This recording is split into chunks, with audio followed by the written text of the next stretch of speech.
Welcome in to Texans Today, everybody. We're going to do a little overreaction Monday today, but before I get into all the spicy topics on today's show, I don't want to be labeled, this guy's a Texans hater. Oh my God, the Texans won yesterday. Why is he being so negative? Okay, here's me not being negative. I am happy the Texans won. They're in control of the AFC South. So if you're with me, before we get into some of the bad stuff, spam those H's for a Texans victory Monday. A victory screech! Woo!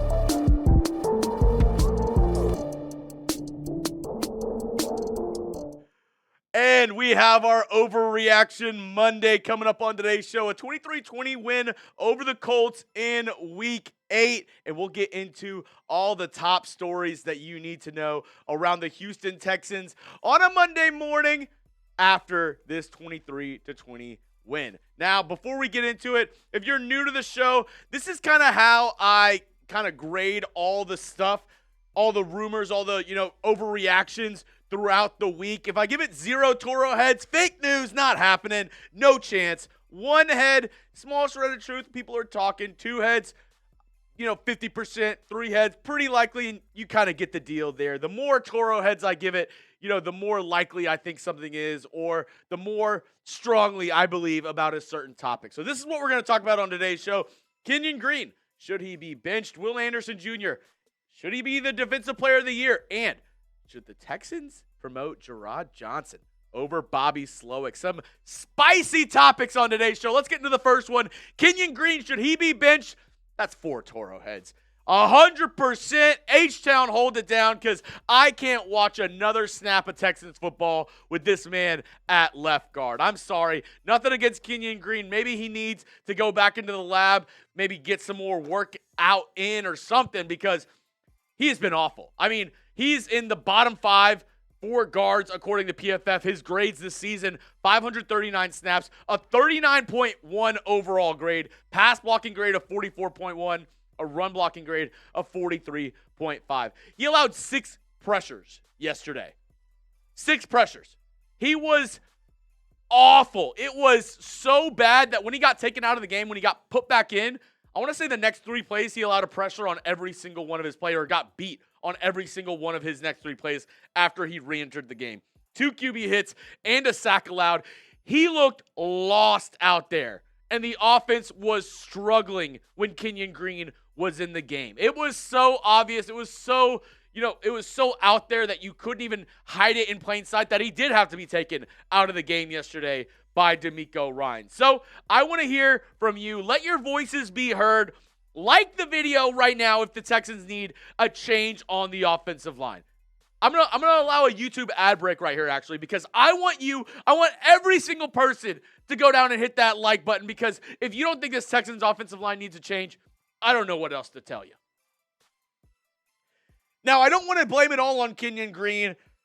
I mean, I'm sort of blaming it all on Kenyon Green, but the rest of the offensive line, Juice Scruggs, Shaq Mason in particular, were not very good yesterday either. But Kenyon Green was the glaring weak link, the glaring weak spot along the Texans' front 5.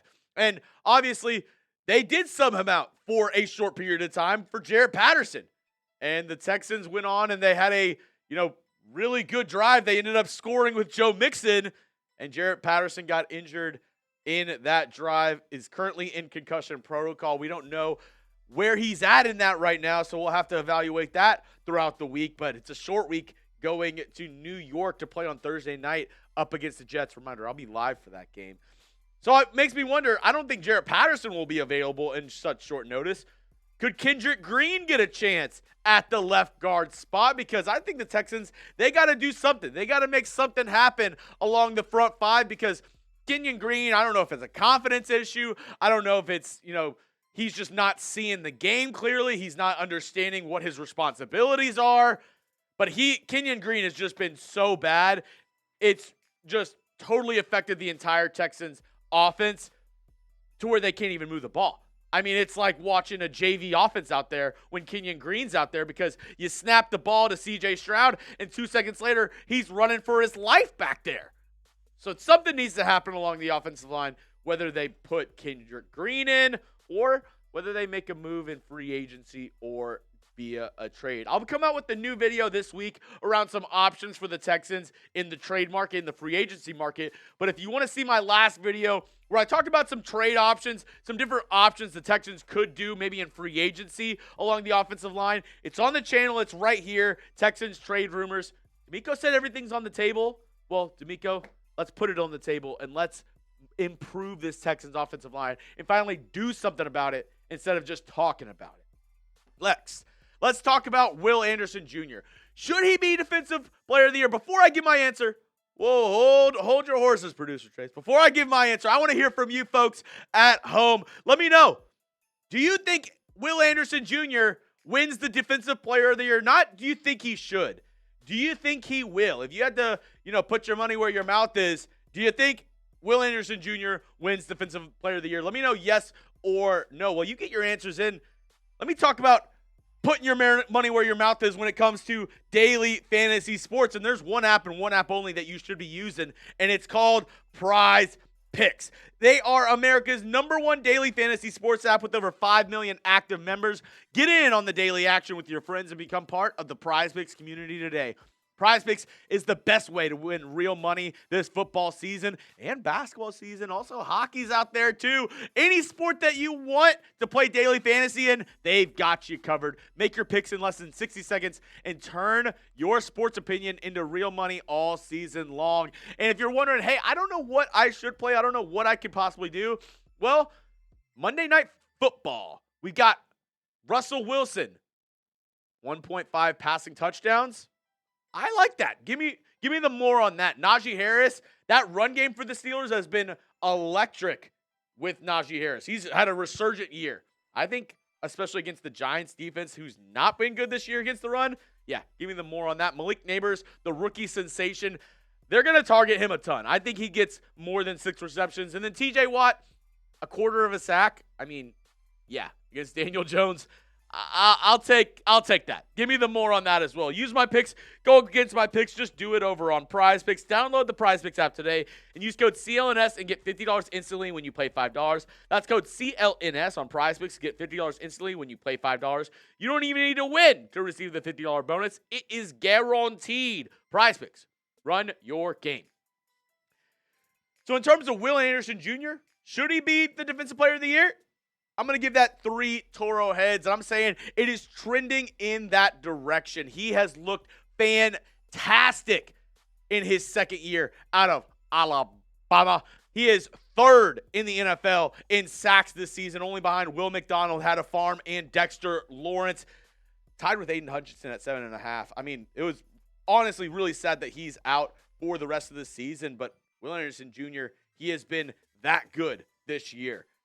In terms of tackles for loss, he is leading the NFL in tackles for loss in terms of edge rushers, in terms of defensive linemen, with 11 this season, ahead of Zach Allen, Max Crosby, and others. And to say he's been good is probably an understatement. He has been dominant this season for the Houston Texans. And advanced analytics show that as well, that he has been absolutely great this year along the Texans front line. He's top 10 in pass rush win rate, in stops, which means he's stopping the offensive play for no gain or behind the line of scrimmage, in pressures, and he's top 10 in batted passes. So in all phases of the game, Will Anderson Jr. has been electric. And to say just the stats, the stuff, the box score hunting is one thing, but if you've watched every single one of these Texans games, he has had a motor that hasn't stopped. He brings an electricity to this Texans defense. He is the heart and soul of this Texans defense, and you can see it every single time he makes a play. He is absolutely getting the whole sideline pumped up. I love Will Anderson. He is my favorite player on this Texans team right now, and he deserves some respect, and he deserves everybody to kind of look out for him for that Defensive Player of the Year throughout this season.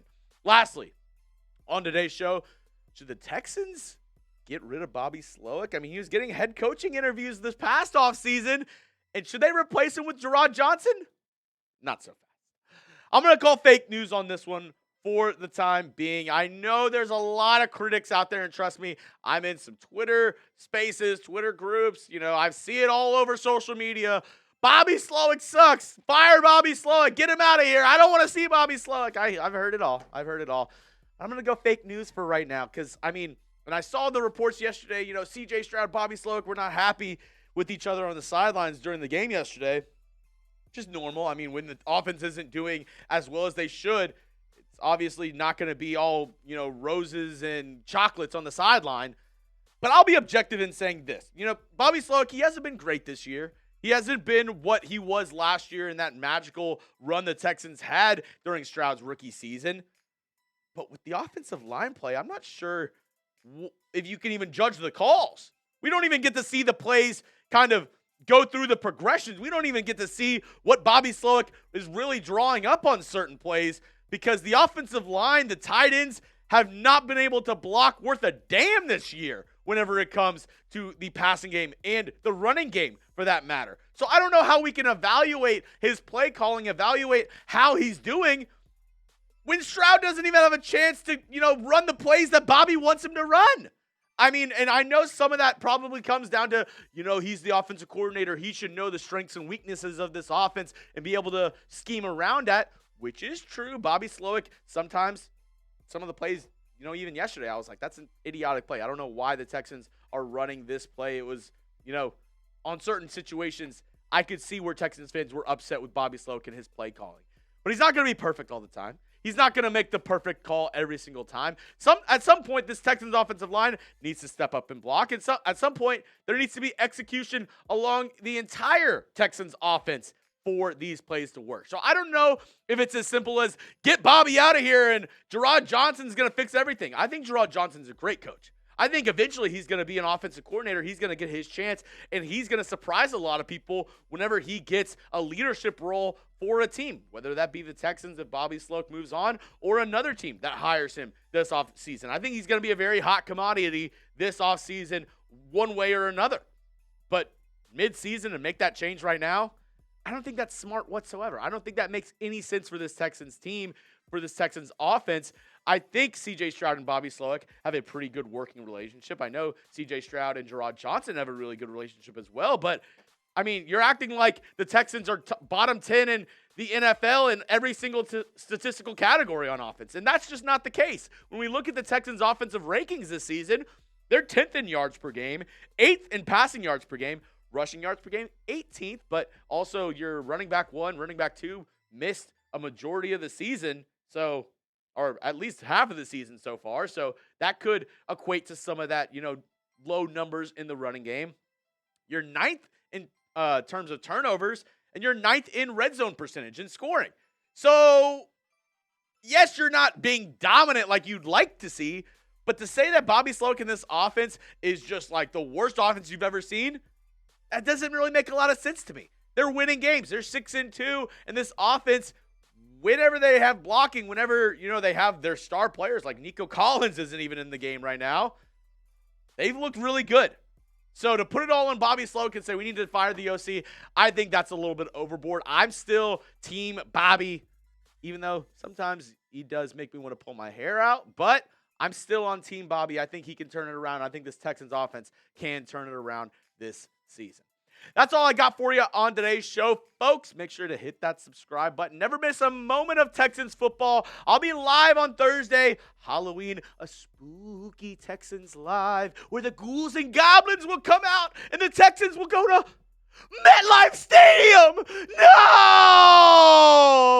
No! But for real, we'll be live here on the channel, covering everything around your Houston Texans 24/7. We got you covered. Follow me on Twitter for more memes, more, dank stuff around the NFL. I got you covered. So go ahead, follow me on Twitter. Make sure you subscribe and stay locked in with the latest Texans news and rumors here on Texans Today.